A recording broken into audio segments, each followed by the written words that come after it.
आता आढावा घेणार आहोत वेगवेगळ्या क्षेत्रातल्या टॉप 9 बातम्यांचा। सुरुवातीला राजकीय बातम्या। जोगेश्वरी भूखंड घोटाळ्यात रवींद्र वायकरांना क्लीन चिट। मुंबई पोलिसांच्या आर्थिक गुन्हे शाखेकडून वायकरांना clean chit.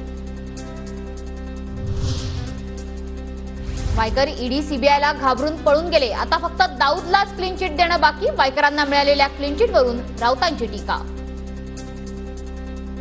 Dawood इब्राहिमलाच clean chit द्यायचं बाकी आहे। हे सरकार ओवाळून टाकलेले सगळे भ्रष्टाचारी आपल्या पक्षात घेत आहे आणि आमची ताकद किती वाढली आहे असं बेडकी दंडाची फुगवून दाखवत आहे। जोगेश्वरी भूखंड घोटाळ्यात रवींद्र वायकरांना क्लीन चिट मिळाल्याचं नवल वाटत नाही। नरेंद्र मोदी भ्रष्ट नेत्यांचे सरदार।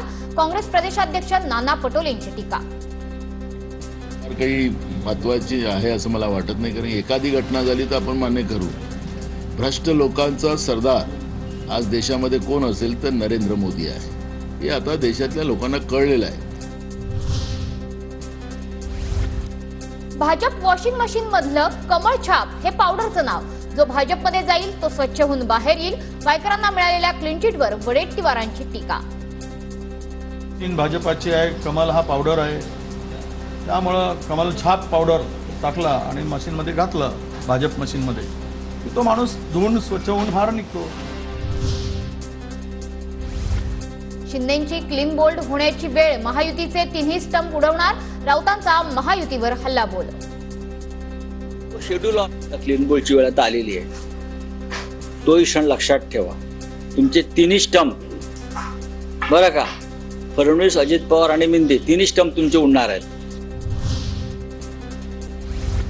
विधानसभा निवडणुकांचं जागा वाटप आणि जाहीरनाम्याबाबत महाविकास आघाडीची बैठकीत खलबतं।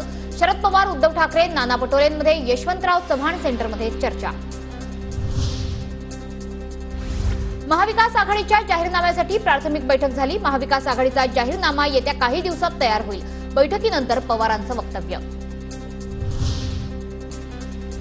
काँग्रेसने विधानसभेसाठी 288 मतदारसंघातील इच्छुकांचे अर्ज मागवले। इच्छुक उमेदवाराला अर्जासोबत 20,000चा पक्षनिधी जमा करावा लागणार। 10 ऑगस्ट पर्यंत इच्छुकांना अर्ज जमा करावे लागणार। महायुतीच्या पदाधिकाऱ्यांचा आज मुंबईत मेळावा। विधानसभा निवडणुकीसाठी पदाधिकाऱ्यांचा मेळावा।